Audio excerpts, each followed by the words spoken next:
everyone. Welcome back to the show. My name is Dan Hafner. Joined by another guest here today. I'll bring him in a second. But before we get started, we're going to talk today about growth marketing. We're going to talk, my guest Jason here. He's big into the growth marketing world. He's worked with a lot of big companies, like Google, Headspace, South Park, like all kinds of really, really interesting companies. I'm very interested to get his angle and his approach and his knowledge on these things. So this will be a very, very good episode for this. We like to tell it like it is here on the show, and I'm sure Jason will be right up the alley for this. So before I bring him in, please, as always, like, subscribe, share, whatever the case is, wherever you're listening to this or wherever you're watching this on YouTube, Spotify, whatever, leave us a rating, review. That always helps the podcast grow. Share this episode with someone if you think you find value at it at the end. That is always super appreciated. So that's my little spiel. So welcome, Jason Shaftin of Winston Francois. Thanks, Dan. Glad to be here. How are you, man? Doing well, thanks. Good, good. So yeah, I mean, I gave a little bit of a teaser there for where you've come from and what you've done. So give us a little bit more, give us a little bit of more background about yourself. Yeah, so my background is 20-ish years in growth and marketing, product strategy in really big companies and some tiny ones that you may have never heard of, as well as a few mid-sized ones that people have heard of. My career started at Google. Worked there a long time across a bunch of different interesting businesses, growing the Google Ads businesses. And then I got an opportunity to launch Google Music and Google Play, which was super fun and took me to having my job for a little while working at music festivals around the country. So it's not a bad gig if you can get it. And then made my way to New York. You mentioned South Park in your intro of me. I led marketing at Comedy Central for a couple of years and launched seasons 17 and 18 of South Park, among some other really great franchises and brands there. Then came back to the West Coast, co-founded a doctor house call app called Heal. That was recently acquired by the big healthcare company Humana. We raised a bunch of venture capital for that business, scaled it up all over the country. And if you've ever gone to the doctor's office and sat in a waiting room, you know that sucks. So that company was all about pushing a button on your phone, like requesting an Uber, and having a doctor show up at your front door to take care of you or your family. It's pretty cool. Then went on to be chief marketing officer at a on-demand massage therapy company called Soothe. And after Soothe, I led growth and marketing at Headspace, the meditation app that's now also been deeply ingrained in the healthcare system and working on mental health and wellness. And after Headspace, my wife and I actually, while I was at Headspace, we got pregnant and with our first kiddo, and made a career pivot to work inside of a big company again. Went to a large healthcare company here in the U.S. and was running a Medicare business for them, a little bit of like a startup inside of that big company. And while I was there, I kept getting asked, hey, can you give me some advice on growth and marketing? Founders, executives, investors that I'd worked with or knew me were kind of pinging me all the time. So I ended up starting this consulting practice called Winston Francois, which is really a growth consultancy helping a lot of like tech and health and wellness software, and as well as like retail B2B e-com SaaS companies. We've worked with all different types of brands, and we really help them build their growth operating system and scale their business. I've been doing that for kind of 2.5 years full time now. Started the company about 5 years ago, and just really love solving hard growth problems. And I think, kind of like you mentioned in the intro, telling it like it is, I think founders often get trapped inside of their own heads and their own products. And sometimes it's good to get an outsider to say like, hey, that doesn't make any sense. Or, your users don't care about that thing that you care about a lot. They care about this. And helping people understand things from the perspective of the user usually helps make the product better, make the marketing better. So that's what we do, and it's been a lot of fun, and it takes me to interesting conversations like this. Yeah, I have lots of follow-up questions on that, but the first one I want to ask is just building on what you just said. So why do you think it's so hard for founders, or the people who were the visionary people? Why do you think sometimes it's so hard to to actually grow your product, to grow your thing? um is it because we tend to fall in love with our product more? Like, in your experience with even with the big companies, the small companies, you mentioned a bunch that I'm familiar with, some that I'm not familiar with. What's the common trend, like, in the person, in the human Yeah. being, I'm saying, that you kind of constantly see, that you run into? Yeah. The founder, especially tech founder mindset is this insanely optimistic person, right? They believe in a Hmm. world that is different than the one we live in. And you have And to. and in order to do things that are seemingly impossible to other people, you have to really kind of imagine a future and be hyper optimistic in a way that makes you seem a little crazy. And so I think there's a fine line between that craziness and the kind of reality of where people are right now and how you bring them along. And so that's kind of where my role often comes in, or the team that I've built here is about helping explain and visualize and tell stories about the future as the founder sees it to the people that live in the present and bringing them along on that journey. One time I was meeting with a founder of a kind of a consumer hardware company. They got acquired by a very, very big company that I won't name. And this person, I gave him feedback on his product. I said, this is kind of, I think I used the word ugly, or doesn't look very good. And he was very defensive, and he was like, it's like telling somebody that their baby is ugly. And I get it, right? But at the same Yeah. time, like, there's an element of needing to break break the norms, be disruptive, change things, and then also conform just enough to get people to want to try something that they've never Mhm. tried before. Yeah, and I see that. So you're coming at it from, with that particular situation, right? You're coming at it from like a marketer or UX, UI design perspective. And me coming from a developer perspective, more on that, it's like, well, it gets the job done, and it works, and it does these things. Right. But I also see where you're talking about, like, I've seen a lot of people very, very overly optimistic, that they think, the thing that they're building, their idea is going to be the next giant. It's going to revolutionize the Uber industry. It's going to revolutionize the health industry. It's going to Yep. revolutionize these things, right? And it could, right? I'm sure you probably see these all the time. Like, yes, your idea certainly could do Right. that. uh, just because, executing it is a whole nother thing, right? Hmm. Hmm. Yeah. Yeah. It's there's one thing to come up with a great idea, and anybody can have a great idea, but the hard part is executing. It's where 90% plus of startups fail, right? Yeah. It's the execution. There's lots of great ideas. You and I probably could come up with 10 great business ideas in this conversation, but could we actually make them happen and bring them to life and make them real? Yeah. Yeah. Well, one of these things, one of your past experiences, I really wanted to ask you about, because I'm a long time and avid user of Headspace. I Nice. love it. Love the app. It Yeah. is one of the cleaner and just most enjoyable to use apps, I think, that I've really ever seen. I started using it a long time ago. I kind of had a drought for a while, and I've been back to using it over the last year or so. And there's just parts of me that have seen, the way that they have all of their technology, and, approaching it from a technologist perspective, like, it all works. It's all there. Yeah. It's beautiful. It's well designed. And then I remember, even, it was, maybe you were there, maybe you weren't. There was a time when they just, like, really just, like, boom, it was just like Headspace was everywhere. There's Yep. Headspace Radio. There was all these different things. So were you a part of that, one? And then two, what was the strategy there? Like, how did they pull that off?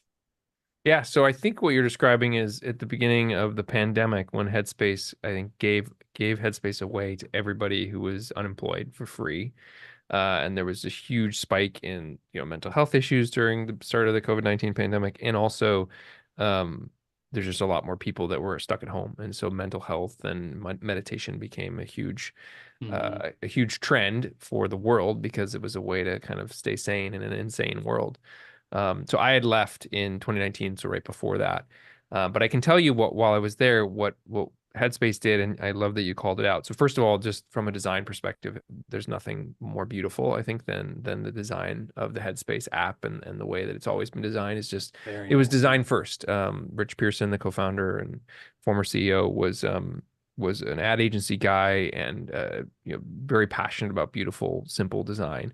And he always brought really talented, creative people into the company that made it a very delightful and beautiful experience. So that's part of it, and that's just built into the culture and kind of DNA of that company. And then I think the other thing that they did that was really smart, and I can't take credit for this, is there was kind of a general policy of we only partnered with brands that were bigger. So whether it was the NBA or it was I think this is a couple years ago now, they partnered with Disney and Star Wars, and they did like, breathing with Chewbacca or Yoda.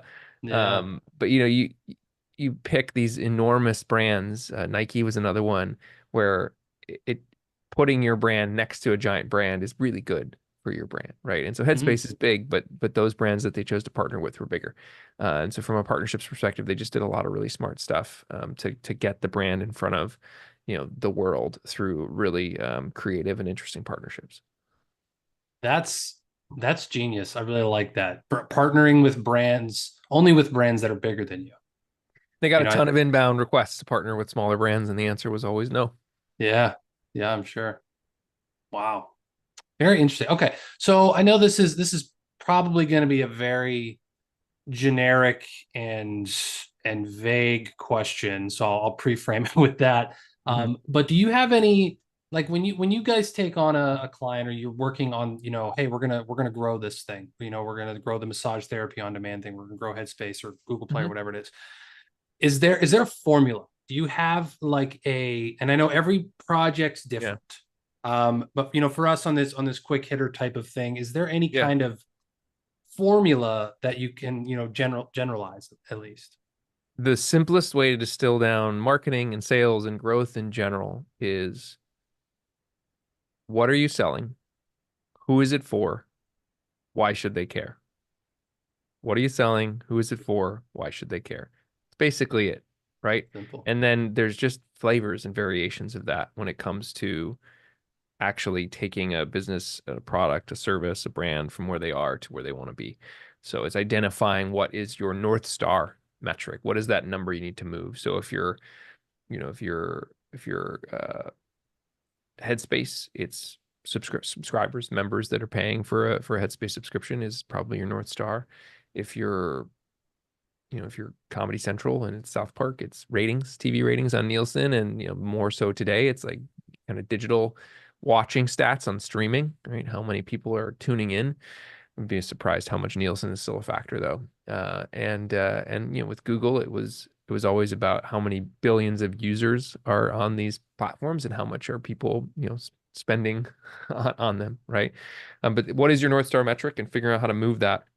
And then the playbook is, is for me is always the same. What are the growth experiments that we want to run? Think about everything from the scientific method, from understanding what is the impact that something's going to have, how many people can we reach, how confident are we that it's going to happen, and how easy is it going to be to do. And you start to build a framework. It's called RICE, Reach, Impact, Confidence, Ease, and it's a framework to growing businesses through rapid prototyping and experimentation. So we want to identify the channels and the programs and the ideas that we want to test, and then we want to run those experiments in a kind of a prioritized order that makes sense based on where we think the most impact will happen. And then we want to kind of have a feedback loop of, how did it do? What did we learn? How can we do better? And working your way down a list of those experiments until you kind of get to the channels, the tactics that work, and doubling and tripling down on them. Yeah, no, it's I'm glad you brought up that rice method. I believe I know I did an episode on that on this show at one point. I Excellent. think it was a solo episode. It was a long time ago. I don't even remember what number it would be. It'd be like 100 something. But no, that Nice. makes a lot of sense, because you can I mean, a lot of us, we can get shiny object syndrome. Like, oh my God, I Yep. need to run ads, or I need to do this, or I need to do partnerships, I need to do whatever. And then you stretch yourself very thin, especially if you're kind of in that startup phase. Yep. Um, And you have to ask and why. Why do I want to do that? Is it just because it's the last thing I heard about, the last thing I saw, somebody else told me? Is it shiny or is it real? Is it something I really should do? And B, being data driven and relying on the metrics, the user, the the kind of actual business to tell you where to go next. Yeah. Yeah. Okay. So let's go back to I believe you said it was called you said it was Heal, right? Heal, Heal. Okay. Yep. That was yours. That was yours that you built and you started up. I co-founded that with two other folks, Okay. And a you did serial that. entrepreneur and a physician. Okay. So you did that after you had worked at places like Google and the Daily Show and Yep. that kind of stuff, right? Okay. Yeah, exactly. So when you transitioned in that going back to that time in your life, when you transitioned from being at these big giant firms and working in these types of things, now you all of a sudden have your co-founded thing. Um, what was your approach? What was take me through your mindset? Was it, because a lot of people kind of get stuck in this, well, should I build the thing first and then kind of figure out how to growth hack it from there? Should I kind of have a growth and marketing plan in place before I even go and design the product? Did Yep. you talk to customers first? Like what was your mindset back when it was just you and your co-founders? Yep. How are we gonna gut this hog? What are we gonna do? Yeah, it starts with an idea. My co-founder and CEO had the idea, and he fortunately had started a lot of companies, and so he raised a lot of capital previously. So we did have money to start with, but it wasn't very much. Okay. And so where you start is exactly what you said, which is you start with the customer, the patient. We figured out pretty quickly that typically moms are the healthcare decision maker in a family, and they make decisions for their husband, often their spouse. They make decisions for their kids, Yep. and so that was kind of our target. We started on the west side of Los Angeles, and we wanted moms with a couple of kids to use Heal to get a doctor to come to their house and take care of their family. And once they had a great experience, they're going to tell the other moms. So that was kind of the insight about the customer, the user. And then tactically, it was guerrilla. It was going to the Brentwood Farmers Market and putting up a 10 by 10 tent, and myself standing next to one of our doctors handing out hand sanitizer and flyers and talking to people in the community and saying, hey, we're this new service where you can get a doctor to come to your house. And people couldn't believe it. I don't believe that's crazy. How can that be? How is that possible? This was the Um, farmers market. that's where we started. And Wow. over time we identified that there were certain things that worked better than others. Farmers markets don't scale very well, but it was a great way to meet people and listen directly to the ideal kind of customer, user, patient in the early days. And then, Wow. later on, it was clear that the best way actually to get in front of a lot of people was to work with big companies that had lots of employees that needed healthcare, and the company has an incentive to keep their employees healthy because it improves productivity, and they have an incentive to keep them healthy because it lowers their insurance costs. And so working with really big companies and big insurance companies enabled us to reach millions of people instead of just the few hundred that showed up at the farmers market. It's a great story. And I, Thanks. I I can see, like you said, it was the farmers market's probably going to be where moms are going, probably with their kids, Hmm. or it's that's very interesting. And I can assume this was in LA, right? Yep. Yeah, I can assume the farmers markets in LA. I've never been out to LA. I can assume they're much bigger than like where I'm at in Pittsburgh or West Virginia or I've been to Pittsburgh, Pennsylvania farmers markets. They're pretty legit. There's a lot of people that show up. I think it's, they're neighborhood farmers markets. So it's hundreds of people that might come out on a yeah. every day of the week it's happening. No, that's powerful though, because I did the same thing with the startup that we just launched. We was in the taxidermy space. We actually went to the conventions and the competitions, and we had booths and tables and just talked to people about it. And it was I got a lot of interesting feedback that I was not expecting, and I was like, oh man, this is not where, not really what I was expecting it to be. Paul Um, Graham has a famous kind of quote and blog post called "Do Things That Don't Scale." yeah, And to understand what people actually want, you have to talk to actual people. We're all so kind of stuck behind our screens and our desks and our in our homes, and like we don't talk to other people enough. So go to the grocery store, have a conversation with a random person. Like if you think whatever you've made is really great, go see if other people think so too. 100%. There's a lot of gold in that statement. There really is, because it just because you think something is a good idea doesn't mean it's a bad idea. It's just, you know, you're in your own head about it. And you can ask ChatGPT stuff all day long, and it'll tell you, yeah, this is a great idea. You should definitely do this. But yeah, there's a whole different world of actually talking to real human beings, right? Very interesting. Okay. So now kind of moving into what you have, and for those of you watching, you can see the cool logo, Winston Francois behind him, which actually like dims and everything he was showing me. It looks really, really sweet. How did you come up with the name Winston Francois for your consulting company? I'm just curious about that. Yeah, my wife and I have two French bulldogs named Winston and Frank. His given name is Francois, but we call him Frank. And so that was where the Wow. name of the company came from. And they're very, very sweet and now getting up there in years. Winston is 8 and Frank is 10. I love it. I love it. I'm a dog person as well. We were talking about that. I'm surprised, knock on wood, we haven't heard him barking in the background yet.